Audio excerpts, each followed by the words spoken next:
ألا إن أولياء الله لا خوف عليهم ولا هم يحزنون الذين آمنوا وكانوا يتقون آمنت بالله صدق الله مولانا العظیم۔ اگر کوئی اپنا بھلا چاہتا ہے اسے چاہے جس کو خدا چاہتا ہے، درود ان پہ بھیجو، سلام ان پہ بھیجو، یہی مومنوں سے خدا چاہتا ہے۔ اے مدینے کے تاجدار سلام، اے غریبوں کے غم گسار سلام، وہ سلامت رہا قیامت میں جس نے جھوم کے پڑھے درود و سلام۔ آئیے سب سے پہلے نبی آخر الزمان، سیاح لامکان، عالم بلفگاں، حضور تاجدار مدینہ، راحت قلب و سینہ، احمد مصطفیٰ محمد مصطفیٰ صلی اللہ تعالیٰ علیہ وسلم کی بارگاہ گوہر بار میں لبوں کو چوم کر دل میں جھوم کر بابا سے بلند درود شریف پڑھ لیجیے۔ اللہم صلی علی سیدنا مولانا محمد معدل الجود والکرم وعلی آلہ وصحابہ وبارک وسلم۔ صلاۃ و سلام علیکہ سیدی یا رسول اللہ صلی اللہ تعالیٰ علیہ وسلم۔ دیکھو میرے بھائی، درود شریف بڑی محبت سے پڑھا۔ آج کل ہر آدمی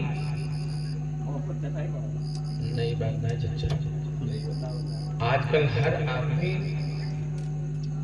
کونو یس گھر دوئیے چار ٹھو بچا ہوئی جس کے گھر میں دوائی کے پوٹلی ٹانگا نہ ہو۔ سگر پیشنٹ تو کون پیشنٹ، تو گردہ خراب، تو اتڑی خراب، تو کلیجی خراب، ہر گھر میں۔ دوسری چیز یہ کہ آدمی پریشان، کوئی کہتا ہے حضرت صوفی صاحب قبلہ تعویذ بنا دیجئے تاکہ میں مالدار ہو جاؤں۔ آپ ایک بات بتاؤ، میں نے کتابوں میں پڑھا ہے کہ جو آدمی روزانہ 1000 مرتبہ درود شریف پڑھے گا اللہ تعالیٰ اسے مالدار کر دے گا۔ اعلیٰ حضرت تحریر فرماتے ہیں کہ جمعہ کے دن فرض نماز پڑھے، سنت پڑھنے کے بعد قدم نہ بدلے، گنبد خضرا کی طرف گھوم کر کے کھڑے ہو کر کے 100 مرتبہ درود شریف پڑھے تو فائدہ کیا ہوگا؟ پورے ہفتے اللہ تعالیٰ جان کی، مال کی، عزت و آبرو کی حفاظت فرمائے گا۔ اللہ تعالیٰ غیب سے دولت عطا فرمائے گا۔ بتائیے، ہم لوگ درود شریف پڑھنے کے لیے کہا جاتا ہے تو بہت سے لوگ ایسے ہیں کہ اجڑے من سے پڑھتے ہیں۔ پورے عمر میں درود شریف 1 مرتبہ پڑھنا فرض ہے۔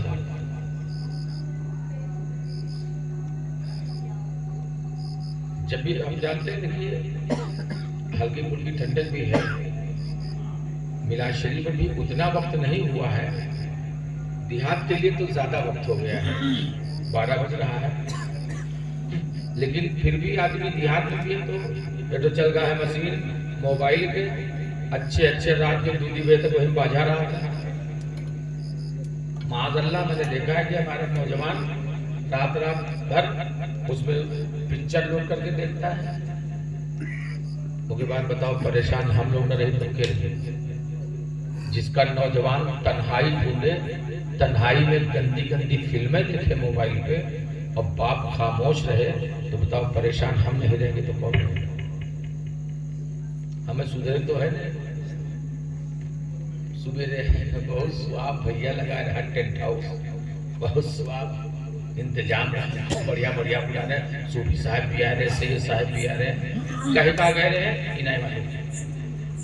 کچھ جنے رشتہ داری نبھا جہاں میں بیٹھا ہے، کچھ جنے تعلقات نبھاوت ہے، کچھ جنے اپن یہ ہے کہ بھائی گاؤں جوار کے معاملہ لاؤ بیٹھ لی، سنے موڈ سے بیٹھو، چاہے 10 منٹ بیٹھو، گھرے چلے جاؤ، ڈاکٹر نے بتایا تقریر سنو ہمارے دلوں سے۔ ورنہ یار وہ ہمارے اکابر علماء تھے کہ اگر کوئی بیمار پہنچتا تھا تو بھوک چھوڑ دیتے تھے تو وہ اچھا ہو جاتا تھا۔ وہ ہمارے لوگ تھے کہ ایک دعا کر دیتے تھے، مسجد میں بیٹھے گا کہ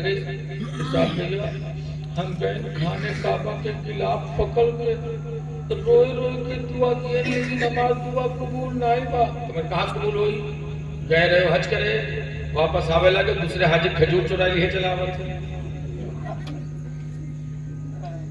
جب تک حج نہ آئی گئی نہ تو کم گاڑی برکت رہے، حج کر کے واپس آئے تو ڈبل گاڑی کو کھیلا گیا، حج نہ آئی گئی نہ تو کچھ ٹھور جمعہ چلو جاتے ہیں، حج کر کے واپس آئے تو جسے پرمان پتر مل گیا، کوٹے میں باتیں پڑتے ہیں۔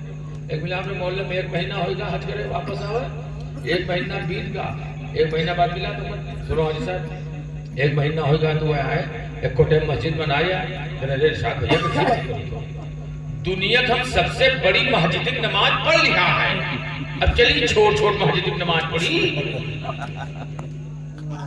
اب بتاؤ پریشان ہم نہ رہے تب کیا رہے، ہمارا حال یہ ہوتا ہے۔ یہ جتنے بزرگ لوگ بیٹھا ہے، بڈھے لوگ، ہمارا نوجوان ان کے چوہل لیتے ہیں اور انہوں نوجوان کے چوہل لیتے ہیں۔ پہلے کے بزرگ بچوں کو سمجھاتے تھے بیٹا نماز کی پابندی کیا کر، بیٹا جھوٹ نہ بولا کر، تب بچہ نمازی ہوتا تھا۔ آج ہمارے گھر ویران ہے نماز سے۔ ہمارا بیٹا صبح 10 بجے سو کے اٹھتا ہے، ہم شادی کر کے بہو کو لے کے آتے ہیں، بہو صبح 8 بجے سو کے 9 بجے صبح وہ سو کے اٹھتی ہے، تو بتاؤ بے برکتی تمہارے گھر میں نہیں رہے گی تو کس گھر میں رہے گی؟ جانتے ہو آپ دیکھتے ہو کہ صبح نسیم سحری کے ٹائم ٹھنڈی ٹھنڈی ہوا چلنے، گرمی میں آدمی پریشان رہتا ہے، نسیم سحری کے ٹائم ٹھنڈی ٹھنڈی ہوا چلنے لگتی ہے، اس کے بعد آدمی تان کے سو جاتا ہے۔ ایسا کیوں ہے جانتے ہو؟ مسلم آبادیوں میں آسمان سے روزی کا فرشتہ اترتا ہے، آسمان سے برکت کا فرشتہ اترتا ہے، آسمان سے رحمت کا فرشتہ اترتا ہے، مسلم آبادیوں میں گشت کیا کرتا ہے۔ جس کے گھر کا دروازہ کھلا رہتا ہے اس کے گھر میں روزی کا فرشتہ داخل ہو جاتا ہے، برکت کا فرشتہ داخل ہو جاتا ہے، رحمت کا فرشتہ داخل ہو جاتا ہے۔ اتنے میں فجر کی اذان مسجد سے ہوتی ہے، فرشتہ مسجد پہنچ جاتا ہے، نماز کے بعد پھر آتا ہے، مسلم آبادیوں میں گشت کیا کرتا ہے، اور اس کے بعد جس کے گھر کا دروازہ کھلا رہتا ہے رحمت کا فرشتہ اس کے گھر میں داخل ہو جاتا ہے، روزی کا فرشتہ اس کے گھر میں داخل ہو جاتا ہے، برکت کا فرشتہ اس کے گھر میں داخل ہو جاتا ہے۔ جیسے ہی فجر کا وقت نکلنے لگتا ہے فرشتہ عرض کرتا ہے مولا میں اپنا دفتر سمیٹوں، رب ارشاد فرماتا ہے کہ میرے فرشتوں ذرا ٹھہر جاؤ، ہو سکتا ہے میرا بندہ اٹھ جائے نماز پڑھ لے۔ لیکن جیسے ہی سورج نکل آتا ہے فرشتہ آپ کے دروازے پہ کھڑے ہو کے کہتا ہے اے شخص میں تیرے دروازے پہ روزی لے کے کھڑا تھا، میں تیرے دروازے پہ برکت لے کے کھڑا تھا، میں تیرے دروازے پہ رحمت لے کے کھڑا تھا، لیکن ہائے افسوس تو سوتا رہ گیا، تو نے نماز فجر قضا کر دی۔ جہاں میرے ایک ہاتھ میں روزی تھی، میرے ایک ہاتھ میں برکت تھی، میرے ایک ہاتھ میں رحمت تھی، وہی ایک ہاتھ میں لعنت ہے، میں تیرے دروازے پہ ٹانگ کے واپس جا رہا ہوں۔ جیسے ہی فرشتہ واپس ہوتا ہے تیرے گھر میں شیطان داخل ہو جاتا ہے، اور جب شیطان داخل ہوتا ہے تو وہ پیر ہاتھ دبانے لگتا ہے، کہتا ہے بڑا اچھا کیا جو تم نے اپنے خدا کو ناراض کر دیا، بڑا اچھا کیا جو تو سوتا رہ گیا، تو نے نماز فجر قضا کر دی، بڑا اچھا کیا جو تو سوتا رہ گیا۔ اور جب سورج قاعدے سے نکل آتا ہے تو شیطان منہ میں اور کان میں پیشاب کر کے چلا جاتا ہے۔ ایک جگہ تقریر جیسے ہم کریں، تقریر کے بعد ایک نوجوان کے ارشاد بھیا ای بتیا ہمیں سمجھ میں آئی ہے، میں بول تو دیا کہ میں نے سیدنما پیشاب کر کے گواہ ہو تو کہوں تو بہا بہا رہا چاہیے۔ میں نے کہا معاذ اللہ اللہ نہ کرے کہ اتنی دیر تک سوتے رہ جاؤ، لیکن پریکٹیکل کر لینا کہ جس دن دیر تک سوتے رہنا اٹھنا کانی انگلی کانے میں ڈالو اور ہلاؤ، اگر چپ چپائی تو سمجھ جاؤ شیطان اپنا کام کر کے جائے چکا۔ ایک جگہ میں نے تقریر کیا، میں نے کہا اے لوگو صبح فجر کے ٹائم کو دروازہ کھول لیا کرو۔ دوسرے سال میں پھر وہاں گیا، میں نے کہا صبح اٹھ جاتے ہوئے چپ رہا پھالتو بات نہ کرو۔ تو میں نے کہا بھیا کہیں آپ کہہ رہے سویرے اٹھ کے دروازہ کھول لیا کرو، تو ہم کہیں تب کہیں جیسے اذان با اٹھن جھٹ سے دروازہ کھولا، ہم کہیں اب آوے رحمت کے فرشتے، اب آوے روزی کے فرشتے، اب آوے برکت کے فرشتے۔ ہم کہیں پھر تو کہ فرشتے تو کہوں نظر نہ آیا ہے، چھوا بھر کے کوکر گھر میں گھس گا۔ تو کہیں میں نے آپ کا کی ہو، کہیں آپ کا کی ہو، ارے ہم پھر سوئے لگے۔ میں نے کہا ظالم میرے کہنے کا یہ مقصد نہیں تھا، میرے کہنے کا یہ مقصد تھا صبح جیسے فجر کی اذان ہو بستر چھوڑ دے، نماز فجر ادا کر لے، دروازہ کھول دے، تو قرآن کی تلاوت کرے گا، تو کلمہ طیبہ پڑھے گا، تیرے گھر میں روزی کا فرشتہ داخل ہو جائے گا، تیرے گھر میں برکت کا فرشتہ داخل ہو جائے گا، تیرے گھر میں رحمت کا فرشتہ داخل ہو جائے گا۔ ایمانداری سے بتاؤ ہم نے کبھی اپنے بچے کو جگایا کہ بیٹا اٹھ فجر کا وقت ہو گیا؟ بات کریے تو پرما پانی نہ لائی. سرکار غوث پاک کا مرغا کس نے نہیں کھایا؟ کس نے نہیں کھایا غوث پاک کا مرغا؟ 11ویں شریف والے دن لیے مرغا دیسی، پورے گاؤں چھچھاوا کری. کہاں گئے حافظ جی؟ کہاں گئے مولوی صاحب؟ یہ مرغا کیا جمع کری؟ اور دوسرے کو بتائیے 4000 میں ملا ہے، بونس لایا ہے، غوث پاک مرغا ڈانٹ ہے بولا تھا. پوچھو غوث پاک کے مرغا تو دیسی کو کھائے. غوث پاک نے جو فرمایا اس پر ہم نے عمل کیا. سنو، ایک شخص پہنچا غوث اعظم کی بارگاہ میں. سنو میرے بھائی، سنو سنو. ایک شخص پہنچا غوث اعظم کی بارگاہ میں. اس نے کہا حضور میرے گھر میں کمانے والے کئی ہیں لیکن میرے گھر میں برکت نہیں ہوتی. غوث پاک نے نگاہ ولایت بند کی، آنکھیں کھول کے کہا سن، جا اپنے گھر کے باہری دروازے میں پردہ ڈال دے. اپنے گھر کے باہری دروازے پہ پردہ ڈال دے. چلا آیا باہری دروازے پہ اس نے پردہ ڈال دیا. 1.5-2 مہینے کے بعد پہنچا تحفہ تحائف لے کر کے غوث اعظم سرکار کی بارگاہ میں. سرکار اسے قبول فرما لیجئے. غوث اعظم نے لیا اور رکھ لیا. اس کے بعد اس نے کہا حضور ایک بات پوچھنا تھا، کہیے تو پوچھ لو. غوث اعظم فرماتے ہیں پوچھ کیا بات ہے؟ کہا حضور نہ تو آپ نے کوئی تعویذ بنا کے دیا، نہ پانی پہ دم کر کے دیا، نہ میرے اوپر پھونک چھوڑا، صرف کہہ دیا پردہ لگا دیا. کہ پردہ میں کون سی خاصیت تھی کہ جب سے میں نے لگا دیا ہے میرے گھر میں برکت ہی برکت ہو رہی ہے؟ آخر اس میں ایسا کیا معاملہ تھا؟ تو غوث اعظم کا پیارا جملہ سنو سنیو، اے غوث اعظم کے چاہنے والوں. غوث اعظم فرماتے سن، تیرے گھر کے دروازے کے باہر جو راستہ ہے ادھر سے بے نمازی گزرا کرتے تھے، وہ تیرے گھر میں جھانک لیا کرتے تھے تو ان کی نحوست تیرے گھر میں داخل ہو جاتی تھی، اسی لیے تیرے گھر میں برکت نہیں ہوتی تھی. اور جب تو نے پردہ لگا دیا ہے تو نحوست پردے سے واپس آ جا رہی ہے. اے سنیو ذرا غور سے سنو، جب بے نمازی گھر میں جھانک لے تو گھر کی برکت چلی جائے. اور یہاں تو پورے گھر کا گھر بے نمازی ہے. اب بتاؤ تعویذ کام کری؟ مولوی صاحب کے تعویذ نہیں، مولوی صاحب کا رسی لپیٹ کے اور گٹائی لٹکائے ٹہرو تب ہو فائدہ ہے. ترنت تعویذ بولو فائدہ کرے گا نہیں. اب بتاؤ یار، غوث اعظم سرکار کہہ دو سبحان اللہ، زور سے بولو یار سبحان اللہ. جانب تے کھیتے نیلگاہ ہٹاوے کو تو اتنا تیز چلا دو،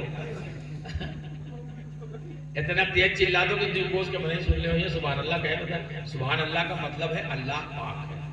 سبحان اللہ کا مطلب کیا ہے؟ ایک مطلب اللہ کی پاکی بیان کرو جو سے. سبحان اللہ کا مطلب کیا ہے؟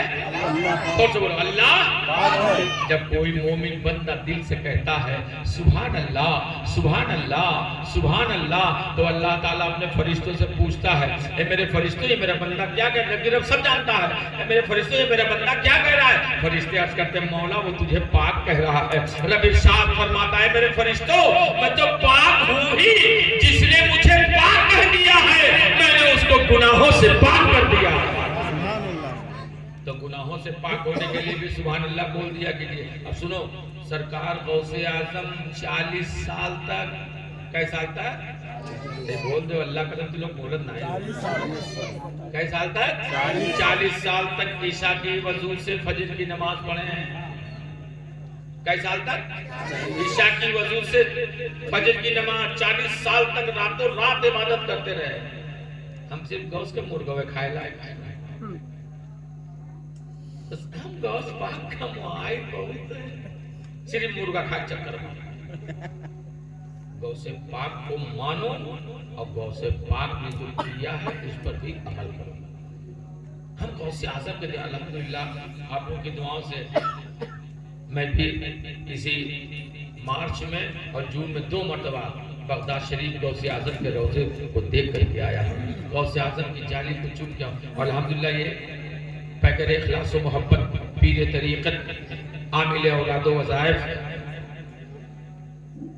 خلیفہ حضور تاج الشریعہ خلیفہ حضور گلزار ملت یہ انشاءاللہ کل مغرب کے بعد نکل رہے ہیں. یہ گنبد خضرا بھی دیکھنے جا رہے ہیں اور پیارے آقا سرکار غوث اعظم کا روضہ بھی دیکھنے جا رہے ہیں. ہم لوگ جب گئے سید صاحب کے ساتھ ہم لوگ گئے تھے تو غوث اعظم کا مزار تھا، اس کے سامنے 2-3 شعر میں نے پڑھے تھے، اگر کہو تو سنا دے. ہم بہت سواب مرتوں بھی بہت ہم تقریریں نہیں کریں. ہاں ایک بات بتاؤ، سرکار غوث پاک کے مزار کے سامنے 2-3 شعر ہم پڑھے رہے، اگر آپ کہو تو سنائی دیے. تو ایک مرتبہ کہتے سبحان اللہ، جناب مطلب کہ بولو سبحان اللہ. ہو چشم کرم نورانی عبد القادر جیلانی. جس کو غوث اعظم سے پیار ہے وہی بولے گا. سنو، غوث اعظم فرماتے جب تک میں نہیں چاہتا ہوں تب تک میرا کوئی نام نہیں لے سکتا. یار ہم لوگ غوث اعظم کا نام لے رہے ہیں، اس کا مطلب میرے غوث چاہ رہے ہیں کہ میرا نام لیا جائے. تو ہم غوث پاک کے غلام ہیں، سے سارے لوگ بولو ہو چشم کرم نورانی عبد القادر جیلانی. ہو ایک بات اور بتا دی، غوث پاک حسنی اور حسینی سید ہیں. والد کی طرف سے امام حسن تک آپ کا شجرہ ملتا ہے اور والدہ کی طرف سے امام حسین تک آپ کا شجرہ ملتا ہے. یہ حسنی اور حسینی سید ہے. اسی لیے تو شاعر کیا کہتا ہے، ہو چشم کرم نورانی عبد القادر جیلانی. ہو چشم کرم نورانی عبد القادر جیلانی. ہو چشم کرم نورانی عبد القادر جیلانی. اے مولا علی کے جانی عبد القادر جیلانی. اے مولا علی کے جانی عبد القادر جیلانی. اور یہ شعر سنو، ہم لوگوں نے غوث پاک کے مزار کے 20-22 لوگ تھے. صحیح صاحب نے کہا پڑھو، میں پڑھتا جا رہا تھا اور سرکار غوث اعظم کا روضہ سامنے تھا. اب شعر سنو، یا غوث کرم فرمائے ایک روز کسی دن آئے. دوسرا شعر اگر آپ کے بھی دل کی کیفیت یہی ہوگی تو سب لوگ کہنا سبحان اللہ. یا غوث کرم فرمائے ایک روز کسی دن آئے. یا غوث کرم فرمائے ایک روز کسی دن آئے. یا غوث کرم فرمائے ایک روز کسی دن آئے. ارے میرے گھر میں کرے مہمانی عبد القادر جیلانی. میرے گھر میں کرے مہمانی عبد القادر جیلانی. اور اس شعر پر سارے لوگ آمین بول دیں. بے شک میرے آقا غوث اعظم کے چوکھٹ سے حسنین کا صدقہ بڑھتا ہے. مانگنے والا دل ہونا چاہیے. میں بتا رہا ہوں کہ غوث اعظم کے چوکھٹ پہ جو دعا مانگی قبول ہو گیا ہے. حسنین کا صدقہ دے دو، نالین کا صدقہ دے دو. دوست بولو آمین. اور تم سے کوئی نام آمین ہو تو غصہ ہونا، وہاں نام نہ لیا جاتا. حسنین بولو دیں آمین آمین. تو حضرت کہاں میں ملے رہے تو کیا ہوا؟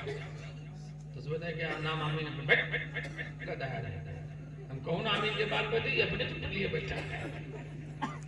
حسنین کا صدقہ دے دو، نالین کا صدقہ دے دو. حسنین کا صدقہ دے دو، نالین کا صدقہ دے دو. اے پیر میرے لاسانی عبد القادر جیلانی. اور اس میں ایک شعر دوسری شعر آؤ جوڑ دیا رہا ہے. جب سے پڑھا تھا بھیا وہی ہم سوچی مزار پر آخر کب چدر چڑھی اور پھول چڑھی. چلو شعر ہاں چدر باقی ایک شعر اور سن لیجیے. حق کا پرچم لہرائے نجدی کا گلا کٹ جائے. جتنے سنی ہو زور سے کہتے ہو سبحان اللہ. سبحان اللہ. جتنے لوگ قوس کا مرغا کھاتے ہو زور سے کہتے ہو سبحان اللہ. سبحان اللہ. حق کا پرچم لہرائے نجدی کا گلا کٹ جائے. ارے تم حیدر کی تلوار ہو عبد القادر جیلانی. تم حیدر کی تلوار ہو عبد القادر جیلانی. اور ایک بات اور سن لو. بغداد شریف ہم یہاں حضرت بھی جا رہے ہیں. اللہ سب کو غوث پاک کے آسان زیادہ نصیب فرمائے. اگر نہ جائے پائے تو پریشان ہو کون بات ہے. غوث اعظم فرماتے ہیں میرا مرید اگر پورب میں ہے میں پشچم میں ہوں, اگر وہیں سے مجھ کو یاد کرے گا تو میں وہیں آ کر کے اس کی مدد کرتا ہوں. یہ دیکھ رہے ہو بہترین بچھایا, بہترین لگایا. جس نے بھی کرایا یہ پروگرام یہ غوث اعظم کا صدقہ ہے. حنیف خان صاحب ہیں, ستام بھائی, بابو بھائی, اللہ تعالیٰ ان کے روزی روزگار میں برکت عطا فرمائے. وہاں کو بتائیں 11 شریف والے دن میں مانٹے سے اسکول چلاتا ہوں گونڈا شہر میں, نوریہ چیزیں اکیڈمی کے نام سے. یہ آپ بھائی جانتے ہیں 11ویں شریف والے دن میرے بچے صبح صبح وضو بنا کے آتے ہیں, پارا پڑھتے ہیں, محفل ہوتی ہے 1 گھنٹے کی. اس بعد جلوس سے بہت سے نکالتے ہیں اور جلوس جو واپسی پر پروگرام کرتا ہوں اور اس کے بعد ظہر بعد سے لنگر چالو ہو جاتا ہے, شام تک لنگر چلتا رہتا ہے.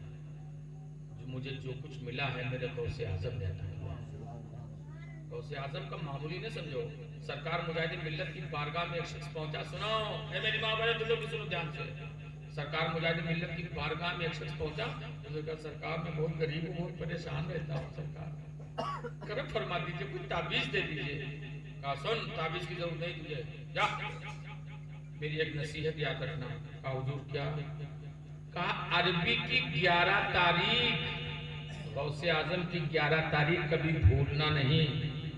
ہر 11 تاریخ کو چاہے پانی کا ایک گلاس رکھ کے فاتحہ دلا دینا, چاہے بسکٹ اگر غریب ہے تو بسکٹ رکھ کے فاتحہ دلا دینا. انشاءاللہ غوث اعظم نے چاہا تو تم مالدار ہو جائے گا. آپ کو بتاؤں 1.5-2 سال کے بعد وہ لے کے آیا 3 اسکارپیو کھڑا کے اس مدرسہ. ویسے تینوں میں سے جاؤں چاہو تو لے لے. کہیں پچھلی مرتبہ تو ٹیمپو سے آیا تھا. یہ مجھے اس کی کیا ضرورت ہے؟ کہا حضور میں نے غوث کی 11ویں نہیں چھوڑی. ہر 11 تاریخ کو میں غوث اعظم کا فاتحہ دلاتا تھا. آج غوث اعظم کے فیضان سے میں مالا مال ہو چکا ہوں. جانتے ہو مصر میں یوسف نام کا ایک یوسف مصری تھا. سن لو غوث کا 11ویں کرنے والوں اپنے نصیبے پہ ناز کرو. یوسف مصری تھا. یوسف مصری 6 مہینہ پہلے ہی غوث اعظم کے لنگر کا انتظام کرنا شروع کر دیتا تھا. 6 مہینے پہلے ہی وہ انتظام کرنا شروع کر دیتا تھا. اب سنو مسلمانوں ذرا غور سے, ایک مرتبہ کہہ دو سبحان اللہ, ذرا مچل کے بولو سبحان اللہ. 6 مہینہ پہلے وہ غوث اعظم کے لنگر کا انتظام کرنا شروع کر دیتا تھا اور 6 مہینے کے بعد 11 تاریخ کو اپنے دروازے پہ لوگوں کو غوث پاک کا لنگر کھلایا کرتا تھا. 1 سال اس نے انتظام شروع کیا. آپ کیا 11ویں شریف کا مہینہ 9 تاریخ تھی, گیا مارکیٹ سے سارا سامان اکٹھا کر کے لے آیا. 10 تاریخ ہو گئی, اس کی طبیعت بہت خراب ہو گئی. بسترے پہ آ جاتا ہے. جیسے ہی بسترے پہ آیا اس نے اپنے دونوں بچوں کو بلایا, اپنے دونوں لڑکوں کو بلایا اور بلانے کے بعد کہتا ہے میرے بچوں لگتا ہے میں بچنے والا نہیں ہوں, لیکن ایک بات خیال رکھنا, اگر 11 تاریخ کو میرا انتقال ہو جائے تو میری لاش کو ایک کمرے میں بند کر دینا, لیکن غوث پاک کا لنگر شروع کر دینا. اور جب غوث پاک کا لنگر بانٹ لینا, تقسیم کر لینا, تو شام کو میری تدفین کر دینا, میری مٹی کر دینا. لیکن اگر جو ہے میں انتقال کر جاؤں تو میری تدفین میں مت پھنسنا, مجھے ایک کمرے میں بند کر دینا, بلکہ غوث اعظم کے دیوانوں کو لنگر کھلاتے رہنا. صبح صبح 11 تاریخ تھی اور یہ یوسف مصری کا انتقال ہو جاتا ہے. جب یوسف مصری کا انتقال ہو جاتا ہے وصیت کے مطابق ان کے دونوں بچوں نے انہیں ایک کمرے میں ڈال دیا، باہر سے دروازہ بند کر دیا، لنگر تیار شروع ہونا ہو گیا، لنگر تیار ہونا شروع ہو گیا، لنگر بن رہا ہے، ظہر کا وقت ہے، فاتحہ دلایا گیا، مخلوق خدا آ رہی ہے، یوسف مصری کے دروازے پر لنگر کھاتی چلی جا رہی ہے، لنگر کھاتی چلی جا رہی ہے۔ شام کا وقت ہوا، ایک بزرگ تشریف لاتے ہیں، بزرگ آتے ہیں، دونوں بچوں نے دیکھا کوئی بزرگ ہے، قریب بلایا، کہا حضور تشریف رکھیے۔ بزرگ آگے بیٹھ جاتے ہیں اور بیٹھنے کے بعد ان کے سامنے دسترخوان لگایا جاتا ہے، جیسے ان کے سامنے کھانا چنا جاتا ہے، کہتے ہیں یوسف کہاں گیا؟ کہا حضور وہ نہیں ہے، کہا دعوت دے کر کے بلایا ہے اور خود غائب ہو گیا ہے، جا بلا کر کے لا۔ کہا حضور آپ کھانا تناول فرما لیجئے، وہ نہیں آ سکتے ہیں۔ کہا نہیں جب تک آئے گا نہیں میں کھاؤں گا نہیں۔ بچے بھاگ کے اپنی ماں کے پاس جاتے ہیں، اے امی وہ ایک بزرگ آیا ہے، وہ کہتا جب تک یوسف نہیں آئے گا، اس نے دعوت دیا ہے جب تک آئے گا نہیں جب تک میں کھاؤں گا نہیں۔ کہا بیٹا جا کر کے بتا دے کہ وہ نہیں آئیں گے، آپ کھانا تناول فرما لیجئے اور زیادہ ضد کرے تو تم دونوں بیٹھ کر کے بزرگ کے ساتھ کھا لینا۔ دونوں بچے آتے، کہا حضور وہ آ نہیں سکتے ہیں، آپ کھانا تناول فرما لیجئے۔ کہا نہیں جب تک وہ آئے گا نہیں میں کھاؤں گا نہیں۔ دونوں بچے بیٹھ جاتے ہیں دسترخوان پہ، کہتے حضور میں آپ کے ساتھ بیٹھ کے کھا لیتا ہوں، میں ان کا بیٹا ہوں، ہم دونوں بھائی ہیں، میں آپ کے ساتھ۔ کہا نہیں یوسف نے دعوت دیا ہے تو یوسف کو بلایا جائے۔ بچے آگے اپنی ماں سے کہتے ہیں امی دیکھ وہ بزرگ مان نہیں رہا ہے۔ کہا بیٹا لے جا کھول کر کے کمرہ دکھا دے کہ میرے باپ کا انتقال ہو چکا ہے۔ اب وہ دونوں بچے آتے ہیں، آنے کے بعد کہتے حضور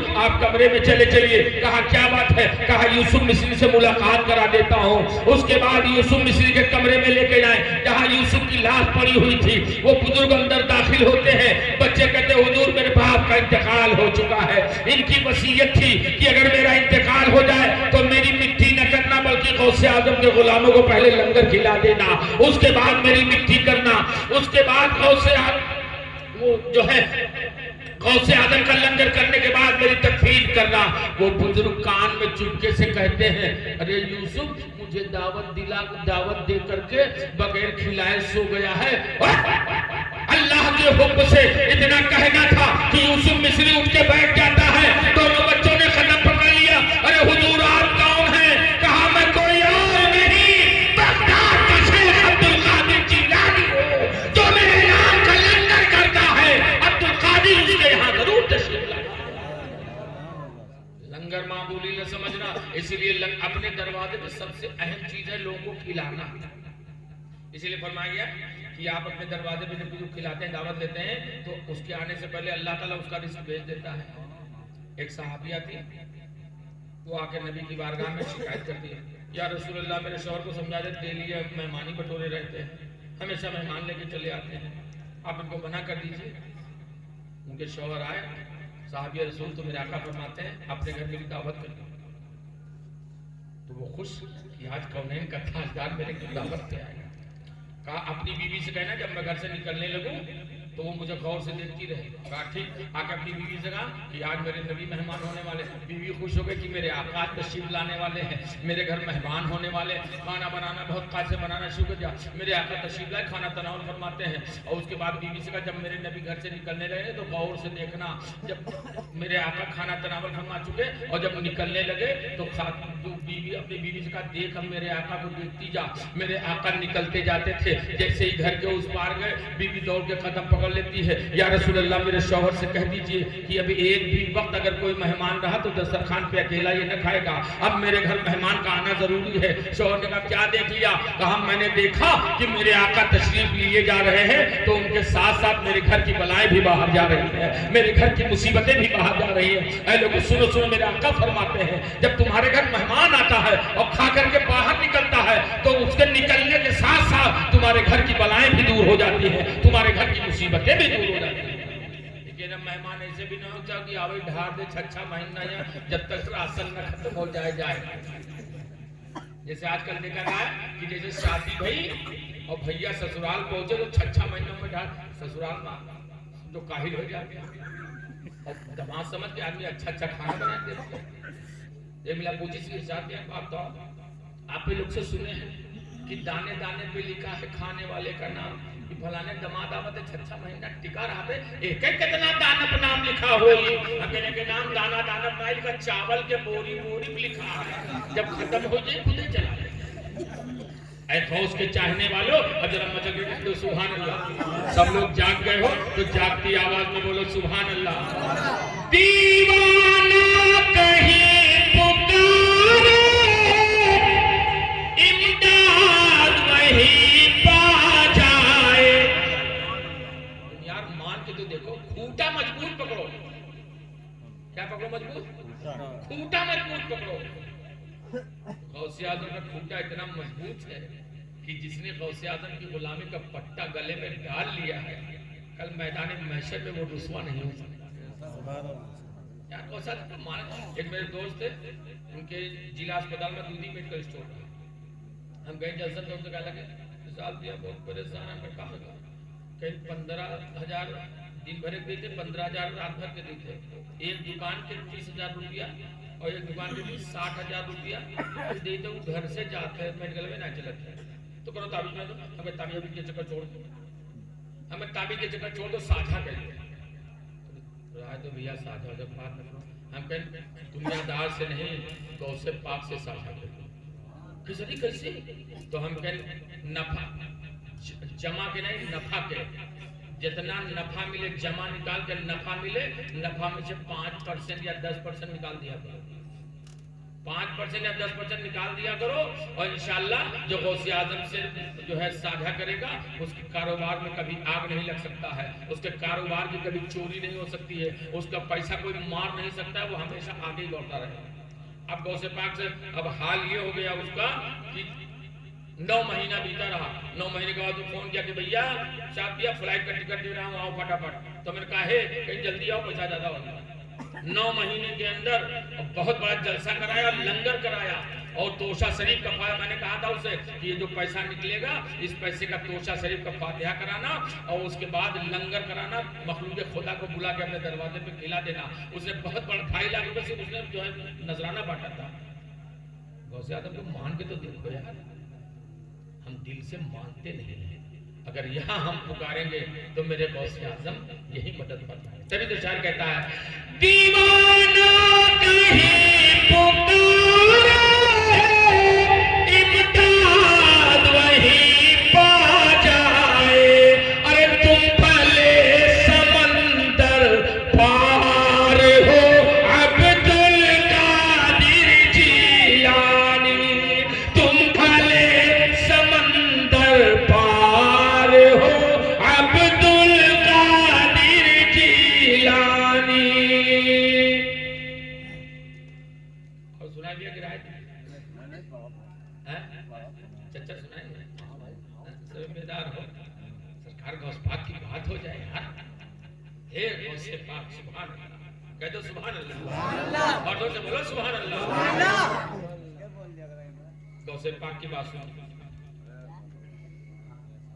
میرے غوث اعظم جس طرح میرے نبی جو کہتے وہ ہو جاتا ہے اسی طرح غوث پاک جو کہتے ہیں وہ ہو جاتا ہے آفاق بھائی کے ساتھ میں گیا تھا الہ آباد سنو میرے آقا صلی اللہ علیہ وسلم آپ کے اسی انڈیا میں پنجاب ایک پردیش ہے پنجاب میں ایک ضلع ہے بھٹنڈا بھٹنڈا میں ایک صحابی رسول کا آستانہ ہے جن کا نام ہے بابا رتن ہندی وہ بابا رتن ہندی تجارت کرتے تھے عرب سے بابا رتن ہندی سے لوگوں نے پوچھا کہ بابا رتن ہندی آپ کو اسلام کیسے ملا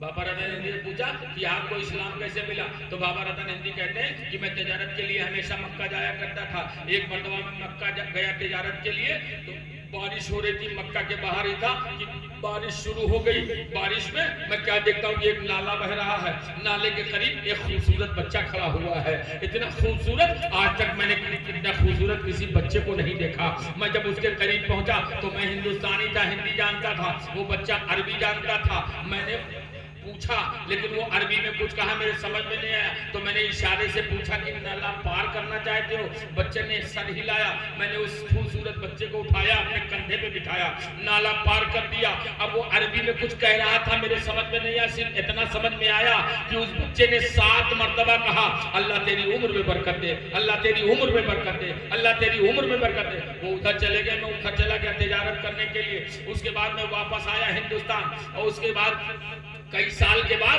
میں اپنے آنگن میں بیٹھا ہوا تھا، بالکل بڑا سا آنگن تھا، آنگن میں بیٹھا اور چودھویں کے چاند کو دیکھ رہا تھا۔ کسی نے بتایا یہی چودھویں کا چاند ہے۔ میں گھور کے دیکھنے لگا، ارے یہی چودھویں کا چاند ہے۔ دیکھتے دیکھتے کیا دیکھتا ہوں کہ چاند تو ٹکڑے ہو جاتا ہے۔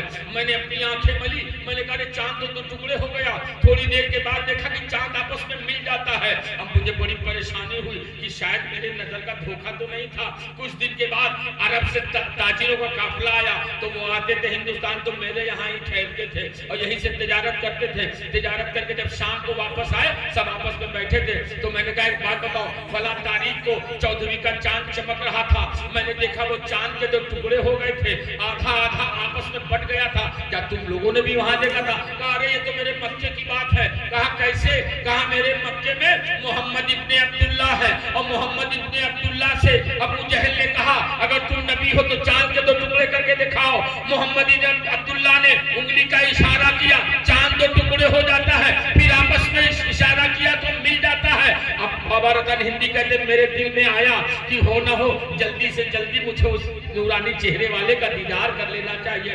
میں نے سامان سفر باندھنا شروع کر دیا، تجارت کا مال اکٹھا کرنا شروع کر دیا۔ 4 سال لگ گئے مجھے تجارت کا مال اکٹھا کرتے۔ 4 سال کے بعد میں پہنچا، اور پہنچنے کے بعد مکے میں اپنے نوکروں سے کہا تم سامان تقسیم کرنا، میں ذرا چاند کے 2 ٹکڑے کرنے والے جوان کا چہرہ دیکھنا چاہتا ہوں۔ اور مکے میں ڈھونڈنا شروع کر دیا، وہ چاند کے 2 ٹکڑے کرنے والا نوجوان کہاں ملے گا؟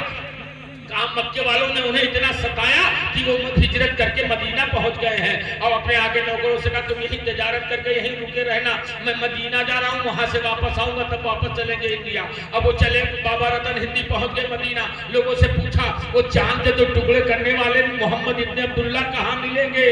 کہا وہ مسجد نبی کے سامنے ایک چبوترا ہے جسے اصحاب صفہ کا چبوترا کہا جاتا ہے، اسلام کی پہلی یونیورسٹی وہی ہے، اس پہ میرے نبی بیٹھ کے اپنے صحابہ کو تعلیم دیا کرتے تھے۔ کہا وہیں کو ملیں گے۔ بابا رتن ہندی پہنچتے ہیں، اور جب دیکھتے ہیں میرے آقا پر جلوہ افروز ہے، قریب جا کے کہتے ہیں کہ آپ مجھے بھی کوئی معجزہ دکھا دیجئے تاکہ میں بھی آپ کا کلمہ پڑھ لوں۔ میرے آقا فرماتے بابا رتن ہندی سب کشل منگل ہے، ارے بڑے بچپنے کا وہ معجزہ کافی نہیں ہے کہ جب تو نے مجھے کندھے میں بٹھایا تھا تو میں نے کہا تھا اللہ تیری عمر میں برکت دے، اللہ تیری عمر میں برکت دے، اور 7 مرتبہ کہا تھا، ہر مرتبہ کہنے پر اللہ تعالیٰ نے تجھے 100 سال کی عمر عطا فرما دی ہے۔ جا بابا رتن ہندی، تو 700 سال تک اس دھرتی پر زندہ رہے گا۔ مسلمانوں چلے جاؤ، یہی بھٹنڈا لوگ بتاتے ہیں بابا رتن ہندی کی آنکھ کے جو ہے ڈھیلے نیچے اتر آتے تھے، کوئی آتا تھا تو یہ اوپر اٹھا دیتے، 700 سال تک زندہ رہے۔ اور آپ جاؤ، چلے جاؤ دیکھ لو، بھٹنڈا میں ان کا مزار ہے، اسی کے بغل ان کے اونٹ کا مزار ہے، اور بالکل اونٹ کی شکل بنا دیا ہے، سامنے نادا رکھ دیا ہے، جس کو منت ماننا ہوتا ہے چنا لا کے اسی میں ڈال دیتا ہے۔ یہ ہے بابا رتن ہندی، میرے نبی نے جو کہہ دیا وہ ہو گیا۔